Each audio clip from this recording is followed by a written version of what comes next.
하나님께 가까이 함이 내게 복이라. 내가 주 여호와를 나의 피난처로 삼아 주의 모든 행적을 전파하리이다. 아멘. 찬송가 16장 하나님께 찬양드립니다.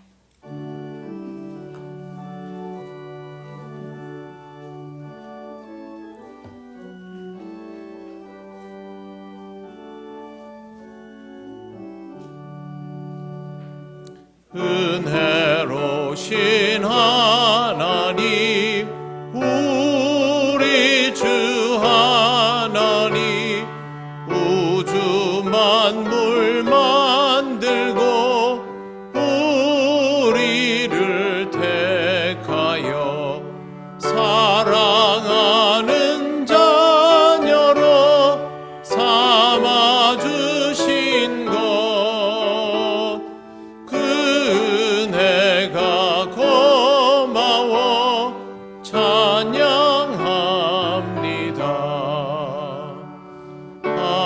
하나님의 독생자 우리 주 예수님, 우리들의 모든 것 다 씻기 위하여 이 세상에 오셔서 십자가 지신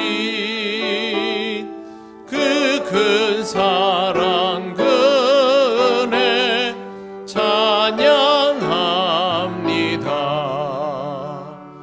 약속대로 임하신 보혜사 성령님, 충만하게 하시어 기쁨을 주시고 구원받은 확신을 주신 사랑에 감사하며 찬송을 드리옵니다.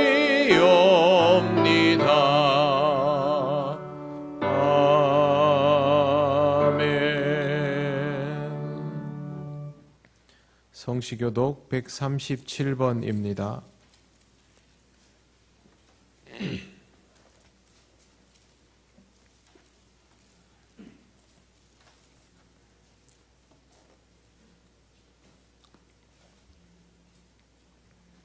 예수께서 세례를 받으시고 곧 물에서 올라오실새 하늘이 열리고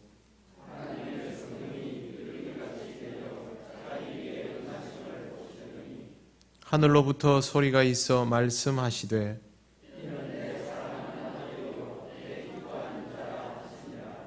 그러므로 너희는 가서 모든 민족을 제자로 삼아 아버지와 아들과 성령의 이름으로 세례를 베풀고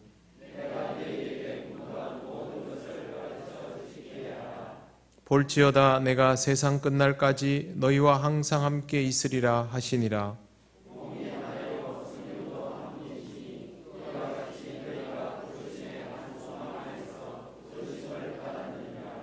주도 한 분이시요 믿음도 하나요 세례도 하나요 하나님도 한 분이시니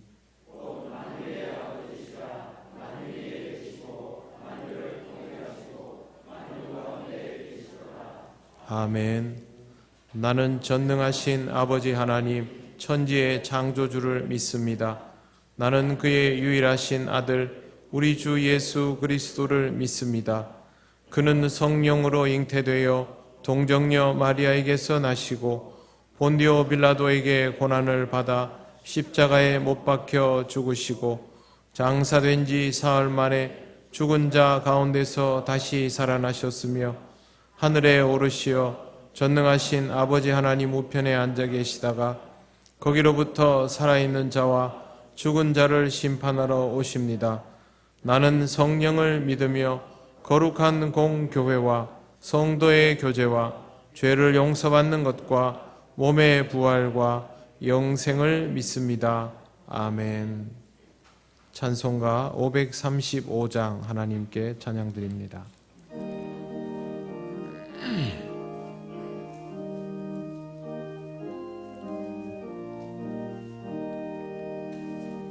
주 예수 대문 밖에 기다려 섰으나 단단히 잠가드니 못 들어오시네.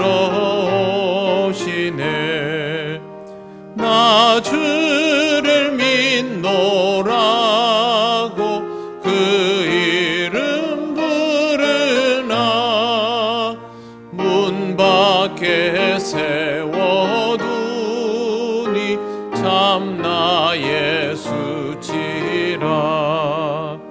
문 두드리는 손은 못 박힌 손이요 또 가시 면류관은 그 이마 둘렀네.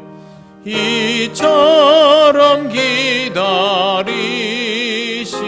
참 사랑이로다.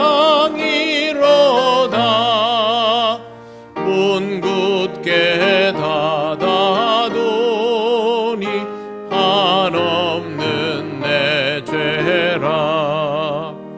주 예수 간곡하게 원하는 말씀이 내 죄로 죽은 나를 너 박대할소냐. 나의 죄를 회개하고 곧 문을 엽니다. 드셔서 좌정하사 떠나지 마소서. 아멘.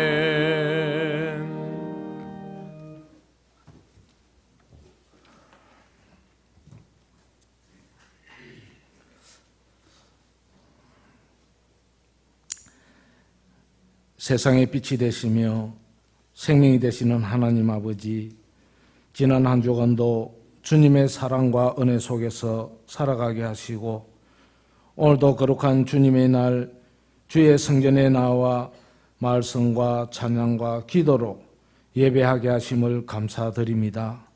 늘 주님께 영광 돌리며 주님께 합한 자 되게 하여 주옵소서. 때로는 주님의 자녀라고 하면서 주의 뜻대로 살지 못하고 주님의 품을 떠나 세상의 불의와 타협하며 우리들의 죄를 합리화하는 나약한 믿음을 가지고 살아왔음을 고백합니다. 아버지 하나님, 이 시간 연약한 우리들의 죄를 자복하오니 저희들의 죄를 사하여 주옵소서.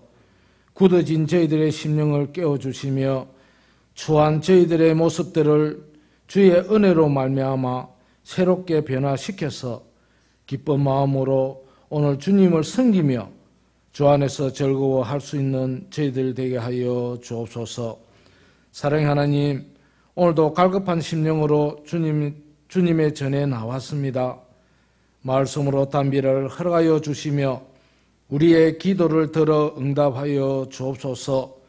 성도들의 가정과 믿음의 자녀들을 늘 지켜주시며 성도들의 어렵고 힘든 사업장 위에도 복에 복을 다하여 주셔서 물질의 어려움을 잘 이겨낼 수 있도록 은혜를 다하여 주옵소서. 저희들이 다쳤던 입술과 마음을 열어주시고 교회와 가정에서 드리는 기도와 간구가 끊어지지 않게 하여 주시며 영육간의 복을 허락하여 주셔서 놀라운 주님의 은혜를 체험하는 저희들 되게 하여 주옵소서. 6월은 국가적으로 호국의 달입니다. 조국을 지키기 위해 앞장섰던 순국 선열의 고귀한 희생을 생각하며 다시는 이 땅 위에 전쟁의 비극이 일어나지 않도록 주님 함께하여 주옵소서. 지금도 전쟁으로 힘겨운 싸움을 하고 있는 나라들이 있습니다. 하루빨리 전쟁이 멈추고 평화가 올 수 있도록 주님 인도하여 주옵소서. 아버지, 이 시간 주님의 몸된 교회를 위하여 수고하시는 담임 목사님 말씀을 들고 단위에 섰습니다. 영육 간의 강건함을 허락하여 주시고 전해지는 말씀이 이 자리에 모인 우리 성도들에게 은혜와 진리를 충만케 하여 주옵소서. 이 예배를 온전히 주님께 드리며 교회의 머리가 되신 예수 그리스도의 이름으로 기도드립니다. 아멘.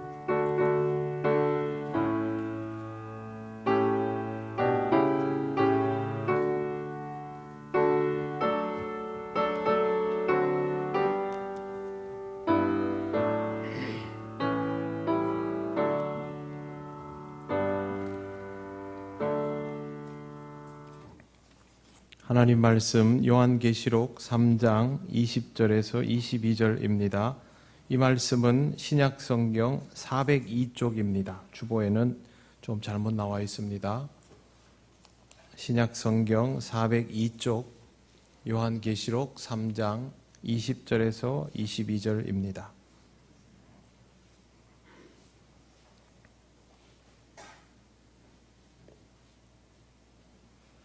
말씀을 봉독합니다.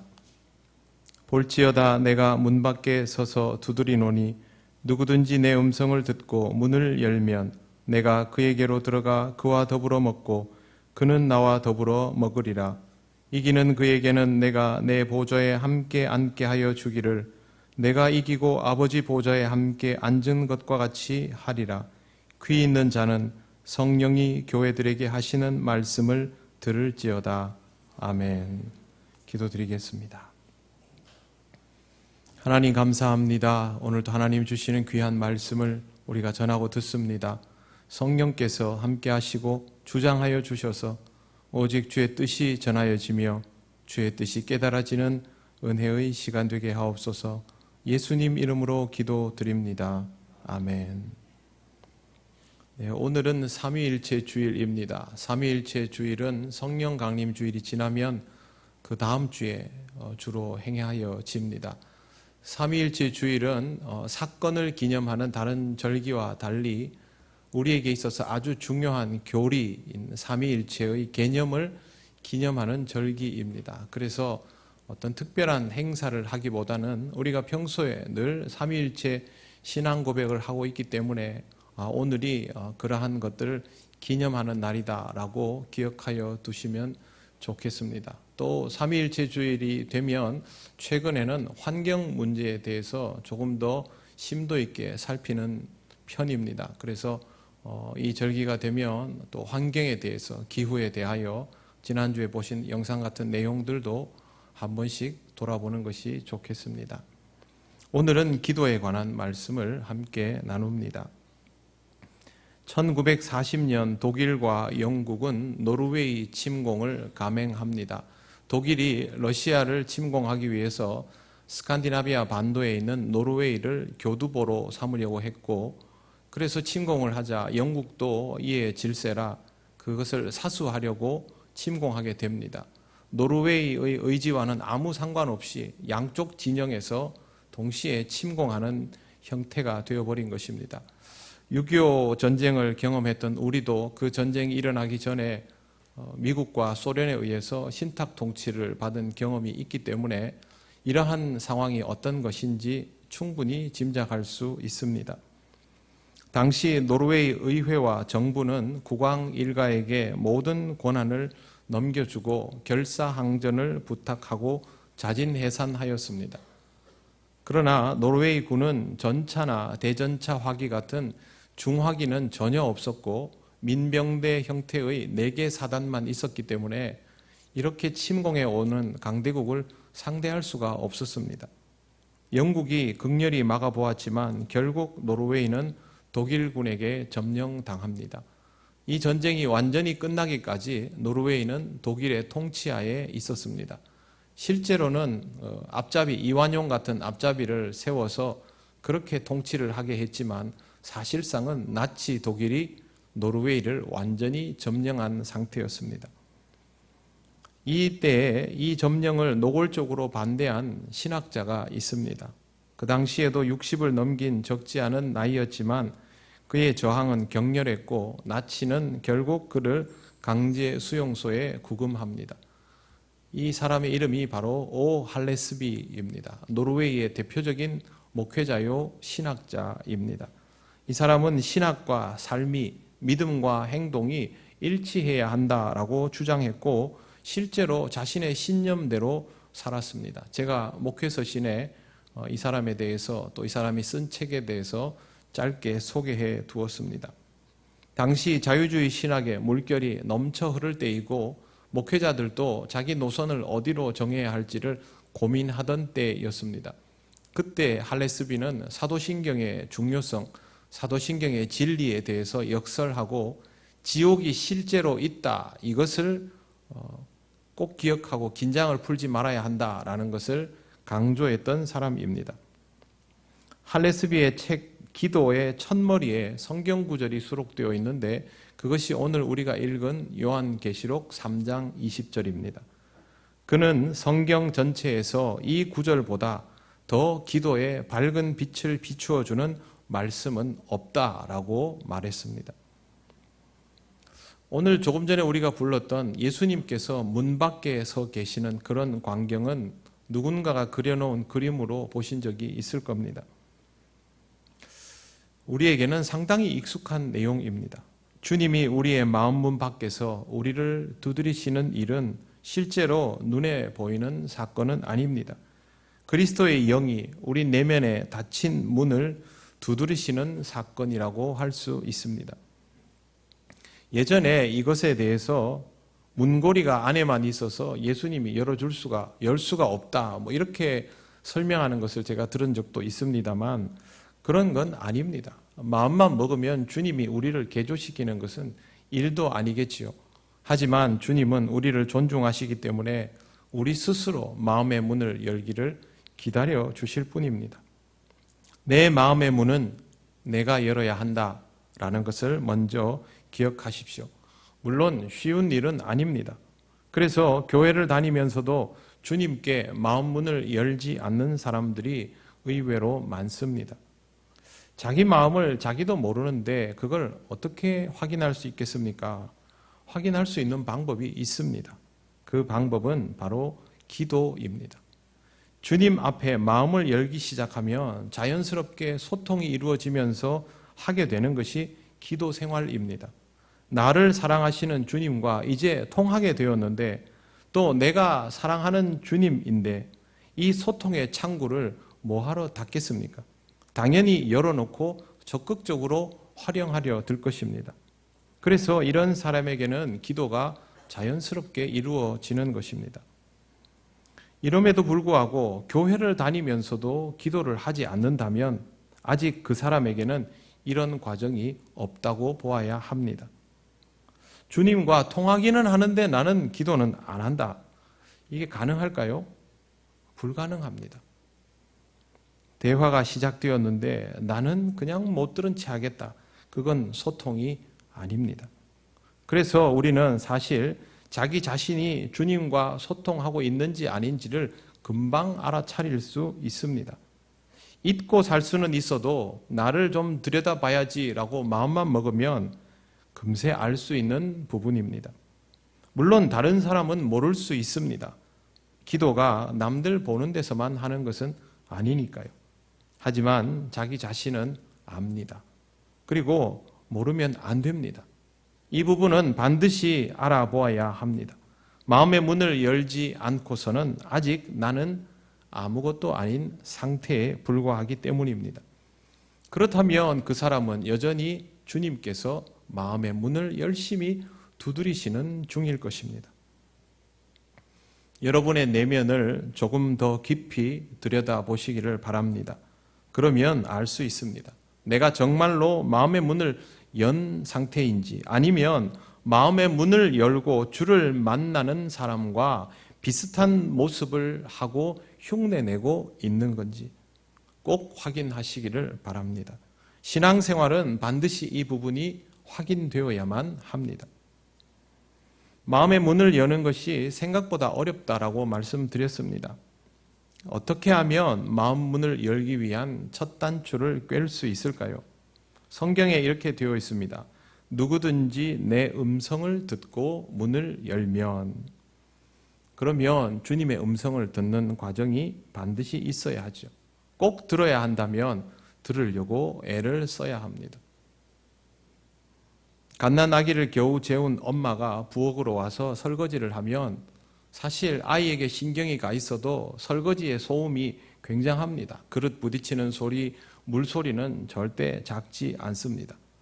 그런데 엄마는 아이가 잠들어 있다가 깨면 그 소리를 바로 알아듣습니다. 왜 그러냐 하면 물소리와 그릇 소리 중에서도 아이의 울음소리는 딱 입력을 해두고 온 신경을 거기에다가 다 쏟아부어 놓고 있기 때문에 그 소리는 들리는 겁니다.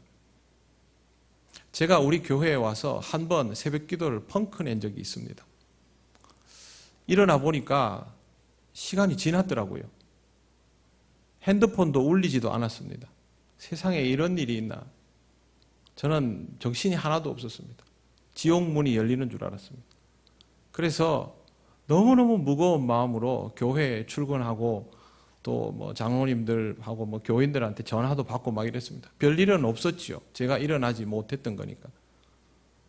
그래서 어떻게 했습니까? 그러니까 그냥 우리끼리 기도하고 집에 갔지요. 이러시더라고요. 여러분은 새벽에 기도하러 나오기 위해서 시계를 맞춰놓고 알람이 혹시 울리지 않았거나 피곤해서 잠이 들면 내일 나가면 되죠. 그러나 저는 그럴 수 없습니다. 어떻게든 일어나야 되고 어떻게든 나가야 되는 사람입니다. 그래서 항상 신경을 곤두세우고 자고 눈을 뜨면 시계부터 보는 습관이 되어 있습니다.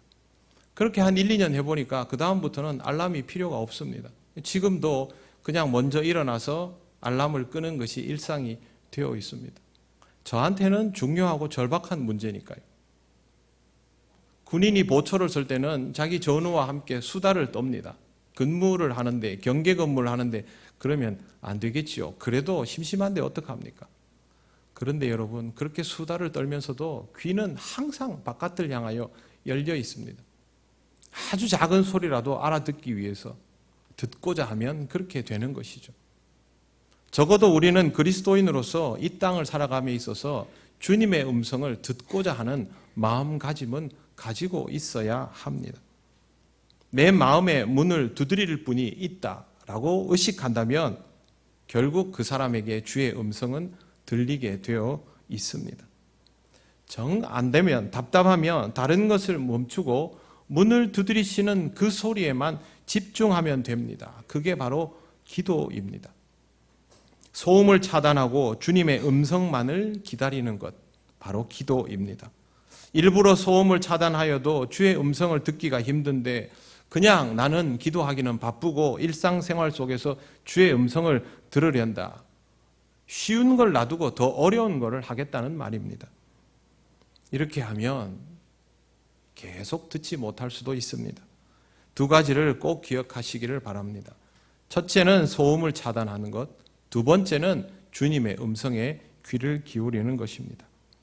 그래도 저는 잘 들리지 않습니다. 그러면 방법이 있습니다. 그 방법은 바로 성경을 읽는 것입니다. 성경을 읽어두면 주의 말씀이 귀에 익숙해집니다. 사람들이 많은 곳에 있어도 여러분 가족의 목소리는 잘 구별해서 들리죠. 저는 우리 식구들 목소리는 광장에서 아무리 시끄러워도 다 따로 구별해서 들립니다. 늘 들어왔던 소리니까요. 성경 말씀에는 주님의 음성이 있습니다. 이웃을 사랑하라, 원수를 사랑하라, 용서하라, 용납하라 이런 말씀도 있고 잠잠하라, 두려워하라, 때를 기다리라, 염려 말아라 이런 말씀도 있습니다. 그리고 회개하라, 복음을 믿으라 이런 말씀도 있습니다. 우리는 성경을 읽으면 읽을수록 주님은 어떤 식의 말씀을 어떤 투로 하시는구나 그렇게 생생하게 입력을 시킵니다. 그럴수록 우리에게 들리는 주의 음성은 더 잘 들리게 되는 것이죠. 그러니 성경을 읽는 것을 통하여 주의 음성을 더 잘 알아차릴 수 있도록 훈련되는 것이 아주 필요합니다. 주님의 음성을 들으면 문을 열 수 있습니다. 그런데 이 문은 내가 열어야 하는 문입니다. 주님이 내 마음을 열어주시면 되지 않습니까? 그렇게 생각하지 마십시오. 다시 한번 말씀드리지만 내 마음의 문은 내가 여는 것이지 주님이 열어주시는 것이 아닙니다. 주님은 우리에게 다가오셔서 문을 두드리며 기다리는 것이 전부입니다. 혹시 교회를 다니면서 언젠가는 주님이 내 마음의 문을 열어주실 것이다 라고 막연히 생각하고 있다면 그건 잘못된 판단입니다. 그렇게 생각을 하면서 문을 열지 않고 있기에 아직도 여전히 주님과 함께하지 못하고 있는 것입니다. 사도 바울처럼 주님이 갑자기 찾아오시는 경우도 있지 않습니까? 라고 반문할 수도 있습니다. 그러나 그 사건도 역시 주님이 문 밖에 서서 문을 두드리며 말씀하시는 경우와 크게 다르지 않습니다. 주님을 받아들이는 것은 바울 자신의 몫이죠. 바울이 경험한 사건은 정말 특별하고 요란한 사건입니다. 이 사건은 하나님께서 바울을 혹사하시기 위해서, 저는 하나님께서 바울은 혹사하셨다고 봅니다. 그렇게 하시려고 조금 더 격하게 큰 소리로 부르셨을 뿐입니다. 만약 여러분의 귀가 교만함으로 인하여 바울처럼 어두워진 상태라면, 그럼에도 불구하고 하나님께서 특별히 바울처럼 혹사시키실 생각이면 하나님은 그렇게 크고 강력하게 요란하게 여러분을 강권적으로 부르실 것입니다. 더 잘 들리겠지요. 오래전에 수요일 저녁에 제가 여러분에게 이런 질문 드린 적이 있습니다. 바울을 존경하고 바울의 신앙을 부러워하십니까? 여러분 뭐라고 대답했는지 기억하시죠? 여러분 다 고개를 끄덕끄덕하며 예, 그렇게 대답하셨습니다. 그래서 제가 질문을 하나 더 드렸습니다. 그러면 바울처럼 살고 싶으십니까? 아무도 대답을 안 하시더라고요. 만약 여러분 바울처럼 살고 싶다면 하나님께 그렇게 구하시면 됩니다. 택정함의 방법은 하나님이 정하시는 것이지만 정말 하나님께서 바울처럼 여러분을 쓰시기를 원하신다면 하나님은 여러분을 사도 바울처럼 100% 무력감의 상태로 몰아넣으시고 그렇게 해서 여러분을 부르실 것입니다. 전 그건 아닌데요. 그렇다면 그것보다는 평소에 주님을 만나시고 주의 세미한 음성을 들을 수 있도록 준비되어 있는 사람이 되시기를 바랍니다. 성경을 읽어서 주의 음성에 익숙하여지시고 기도를 통하여 그 음성을 구체적으로 들어나가시기를 바랍니다. 다시 처음으로 돌아가서 주님은 왜 문 밖에 서서 두드리시는 것일까요? 왜 우리를 부르시는 것일까요? 당연히 우리에게 주님이 필요하기 때문입니다. 당연히 우리의 인생에 주님이 필요하다라는 것 우리도 잘 압니다. 그래서 우리가 문제가 있을 때마다 기도하지 않습니까? 제가 말씀드리는 주님이 필요하다라는 말은 이런 차원의 것이 아닙니다. 우리의 인생에 주님이 필요한 것은 더욱 근본적인 문제 때문입니다. 바로 죄의 문제입니다. 우리가 주님께 기도하는 대부분의 이유는 죄의 문제가 아닌 다른 것들이죠. 경제적인 문제, 건강의 문제, 관계성의 문제, 또 다른 신변적인 문제들, 이런 것들이 대부분입니다. 당연히 힘들고 어려운 부분이죠. 우리에게는 한계로 느껴지기도 합니다. 그래서 기도하지만 죄의 문제에 비하면 이건 전부 상대적인 것들입니다. 우리가 힘들다는 데에 너무 몰입하지 마시고 이것이 절대적인 문제인가를 냉정하게 생각해 보면 바로 알아차릴 수 있습니다.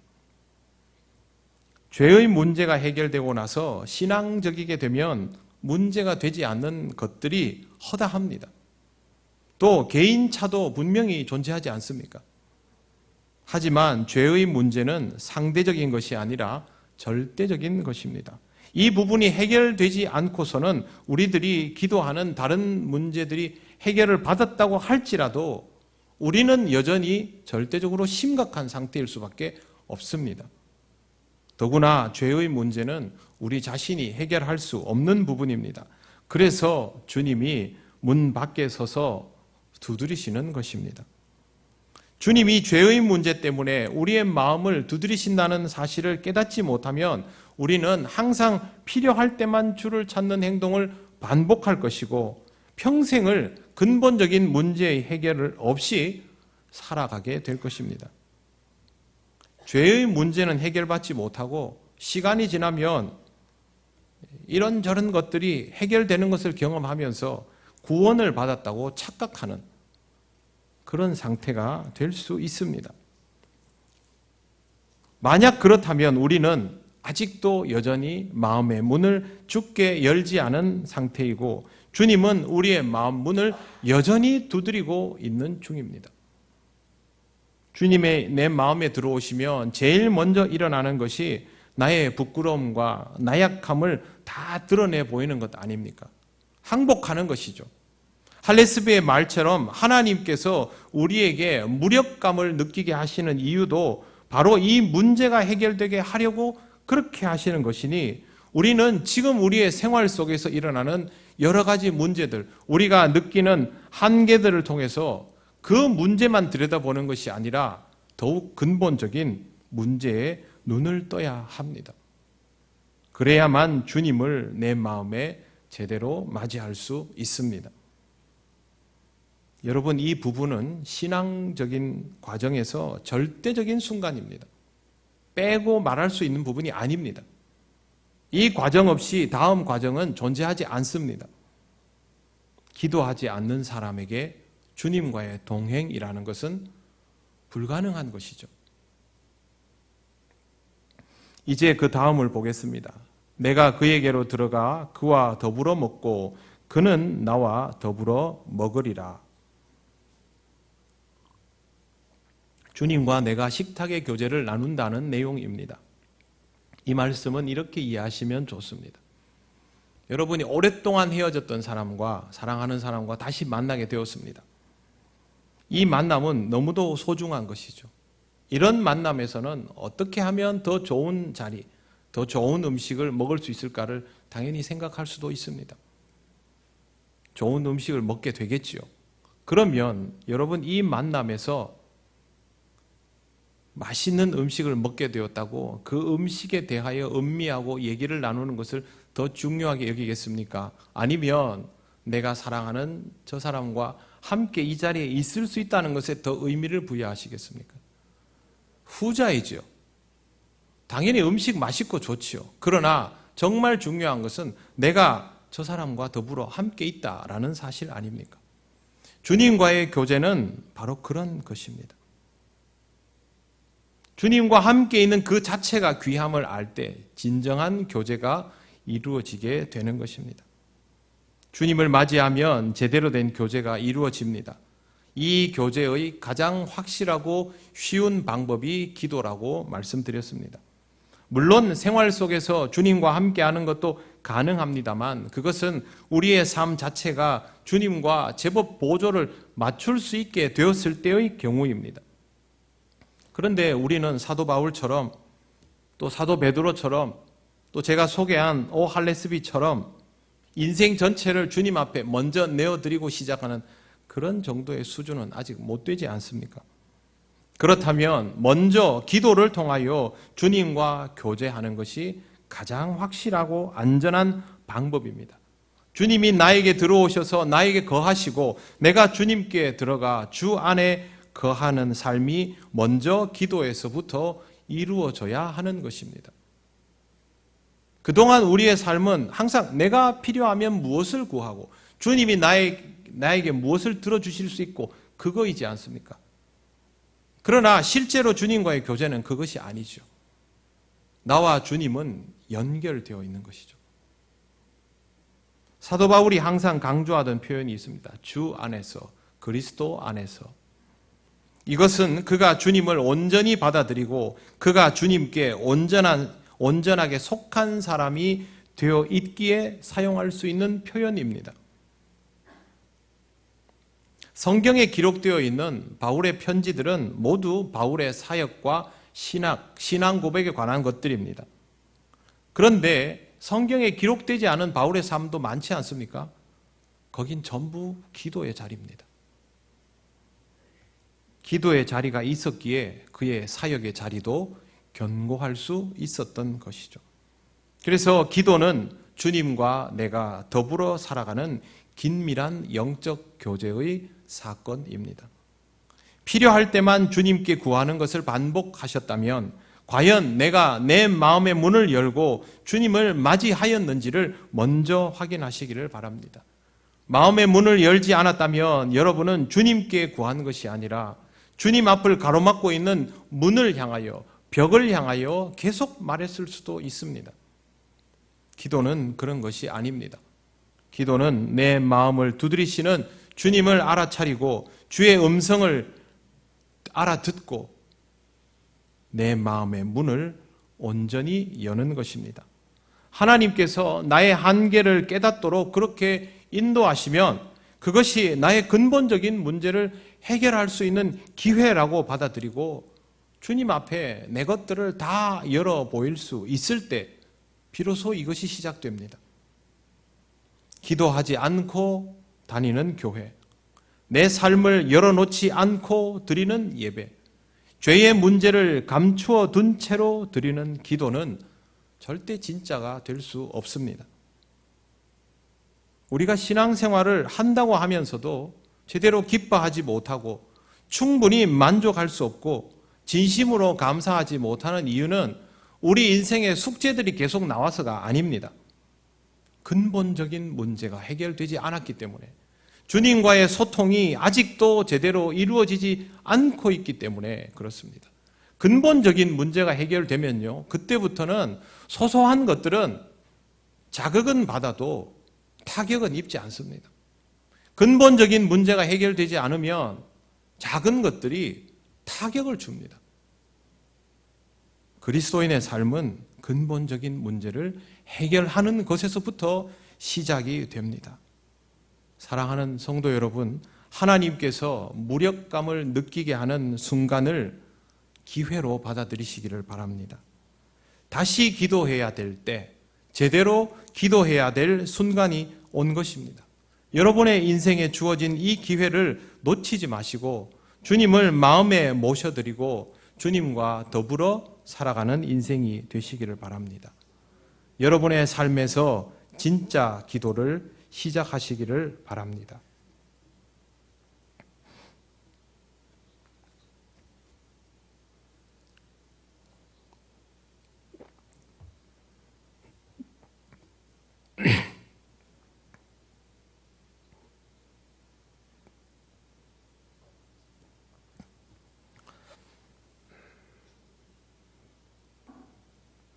그래서 주님과 함께하는 삶의 맛을 꼭 보시기를 바랍니다. 이때부터는 내 마음대로는 안 됩니다.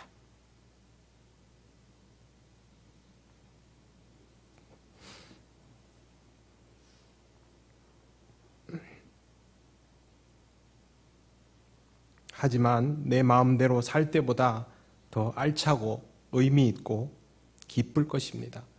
그리스도인은 이 맛을 보아야만 합니다.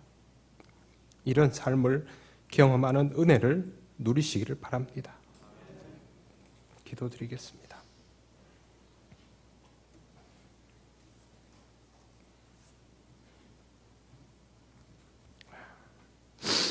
하나님 아버지, 은혜를 감사합니다.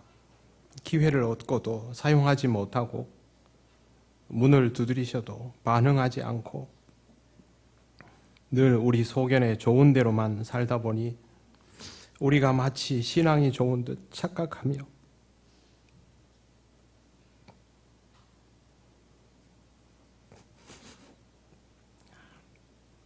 그렇게 시간을 보내었습니다. 용서하여 주시고 우리의 삶에 온전한 기도의 자리가 회복되게 하여 주시고 주님 앞에 진심으로 나오게 하시고 주님과 함께하는 삶을 통하여 누릴 수 있는 기쁨 또한 경험하게 하여 주시옵소서. 감사드리며 예수님 이름으로 기도드립니다. 아멘.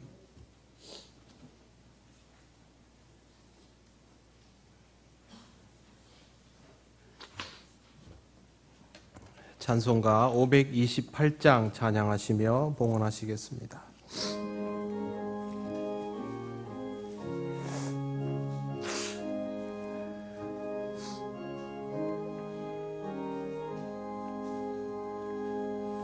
예수가 우리를 부르는 소리 금성 부드러워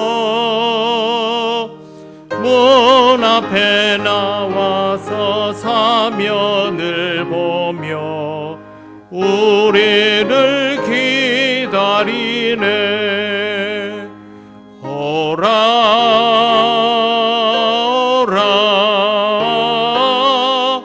방황치 말고 오라. 죄 있는 자들아 이리로라. 주 예수 앞에 오라.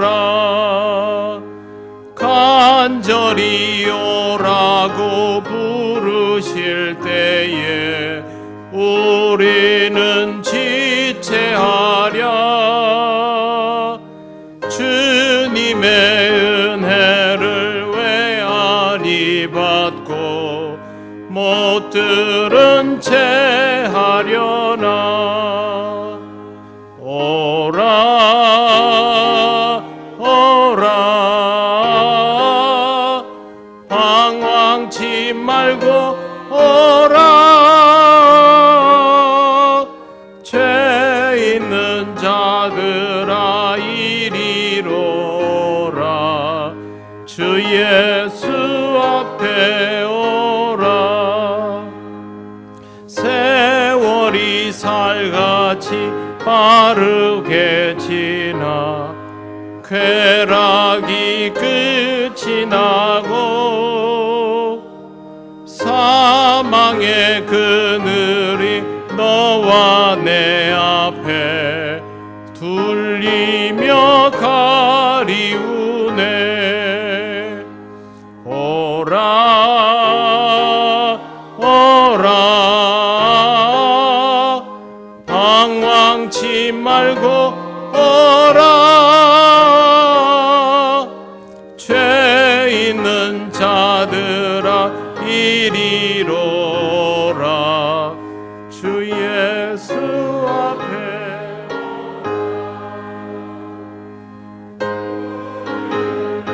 위하여 예비해 두실 영원한 집이 있어. 죄 많은 세상을 떠나게 될 때 영접해 주시겠네. 오라 오라 방황치 말고 오라. 죄 있는 자들아 이리로라. 주 예수 앞에 오라. 하나님 감사합니다. 오늘도 하나님께서 지켜주신 한 주간을 기억하며 기쁨으로 예배하고 예물을 드립니다. 하나님께서 받아주시고 이 예물이 하나님 나라를 이루어가는 일에 귀히 쓰이게 하옵소서. 경제적으로 참 어려운 시절을 지나고 있습니다. 우리 통영교회에 속한 모든 가정들 주님의 은혜로 이 시기를 이겨내게 하시고 하나님 주시는 것들을 잘 사용하며 수고하는 만큼의 결실이 있도록 하나님 은혜 더하여 주옵소서. 감사드리며 예수님 이름으로 기도드립니다. 아멘.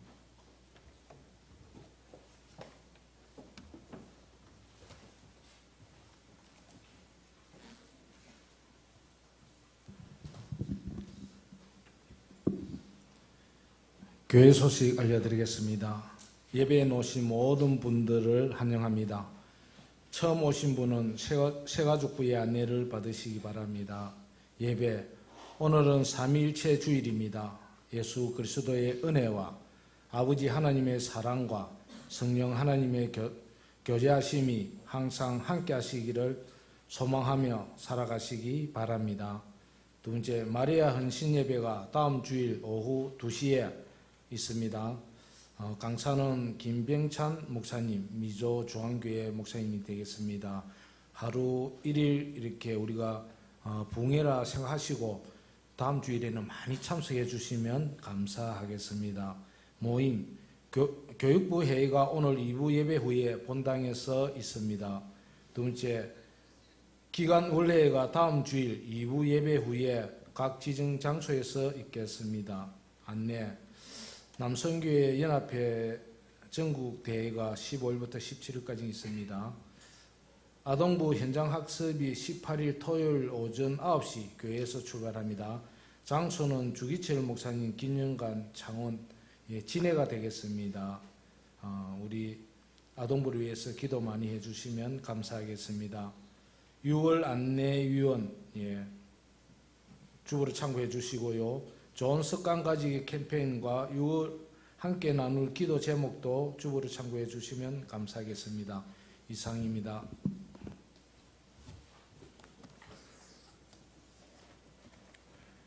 네, 오늘은 건강한 교회 생활을 위해서 안내를 하나 드리겠습니다. 여러분 교회에 오시면 예배 전에는 가능한 한 많은 활동보다는 본당에 오셔서 먼저 기도하시고 오늘 함께 읽을 말씀을 읽으시고 묵상하면서 예배를 준비하시기를 바랍니다. 로비를 찾아서 잠시 쉬는 분들도 계신데요.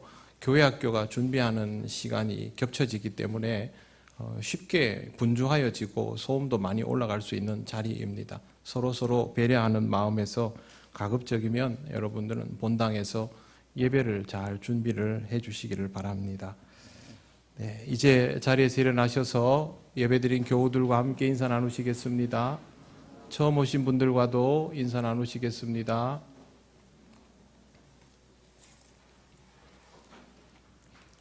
찬송가 635장 주기도문 찬양 드립니다.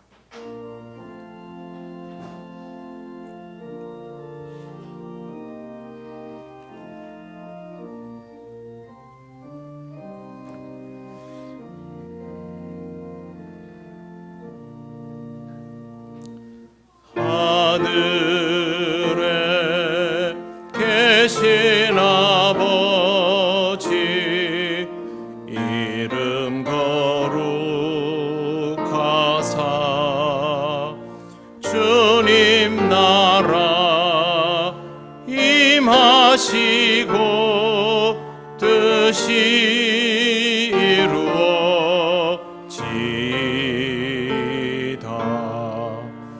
일용할 양식 주시고 우리들의 큰 죄 다 용서하옵시고 또 시험에 들게 마시고 악에서 구원하소서. 대개 주의 나라 주의 권세 주의 영광 영원히 아멘.